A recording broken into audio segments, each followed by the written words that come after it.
This eSchool News Report is brought to you by CCC, Video on Demand from New Dimension Media.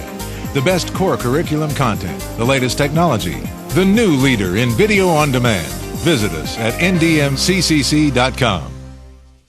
A paperless environment, flexible classroom furniture that easily can be arranged to support collaborative project-based learning, high-tech tools to support hands-on instruction, and a sustainable architecture designed to save thousands of dollars in energy costs.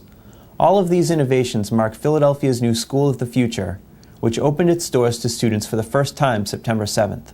Built in conjunction with Microsoft, the school is more than just a showcase for new technology. Project leaders hope it will serve as a replicable model for other districts to follow as they look to design learning environments that can engage, motivate, and address the unique needs of every student. eSchool News Senior Editor Corey Murray reports. The School of the Future, the long-anticipated joint venture between software giant Microsoft and the School District of Philadelphia, held its first day of classes September 7th. Project organizers say the state-of-the-art facility will serve as a model for other school districts as administrators seek to better meet the needs of 21st century learners. eSchool News was on location as students and teachers took to the halls to explore this technological marvel. This sprawling facility, situated in the low-income neighborhood of Fairmount Park, just a few short blocks from the Philadelphia Zoo, will serve up to 750 students by 2009. More than simply building a school that would showcase technology for its own sake, project leaders sought to create a truly interactive learning environment that could tackle the unique needs of today's students. And so the School of the Future is about thinking differently. It's about recognizing that we are in the 21st century and that the learning environments that we have need to reflect that. And when you look around most of the United States and some parts of our world, that's not the case. And so when we think about schooling for the future, we need to think about the fact that we're preparing kids not for today, but we're preparing kids for tomorrow. And I think that that's reflected in this thought process, that's reflected in this work, and hopefully it will be reflected in the classrooms tomorrow. This was the message as parents and students took to the school for the first time to meet with teachers and administrators. The moment, for many, marked the start of a school year steeped in hope, pressure, and the highest of expectations. But I know the people sitting in the front of this room believe that this is the beginning of a huge transformation of our system so that every child in our school system has a computer. Every child in our system must have internet access. Every family must be able to go to a school that he or she is proud of. This is a wonderful event. I'm grateful for it to everybody and everything, but it is a huge challenge. In some respects, it is a burden because we now have to replicate the opportunity that is presented here. Oh, it might not be in its finest structure. But I want to say to the young people here, you know, you can have all the computers you want, but let me tell you something. If you don't come to school, it won't matter. If you don't come to school, it will not matter.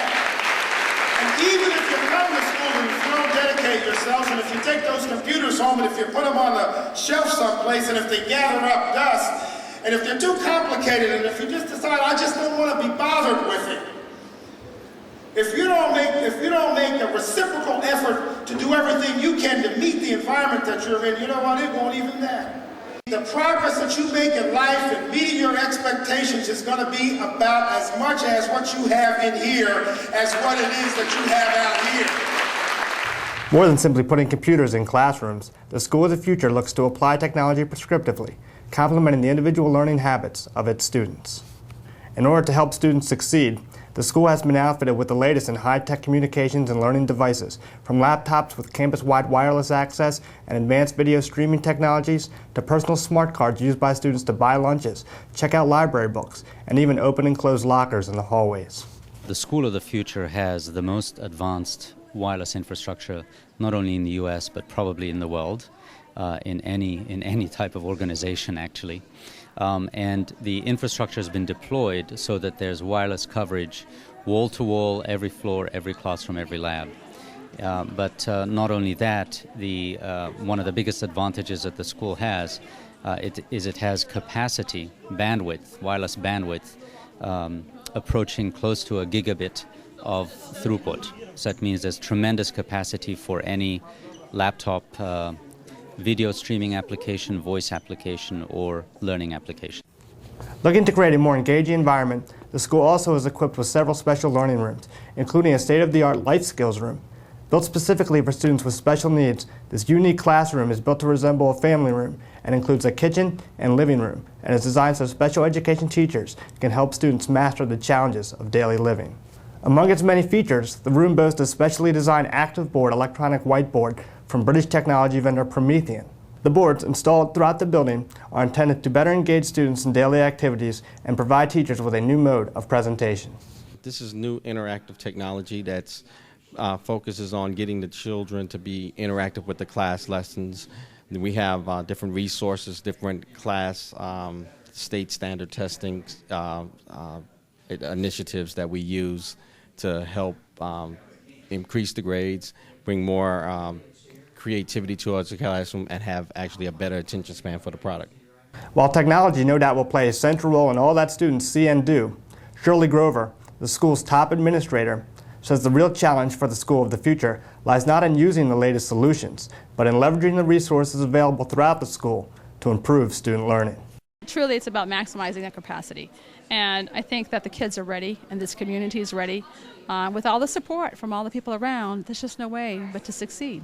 The faculty and I have agreed that we will ask nothing of the learners that we won't do ourselves.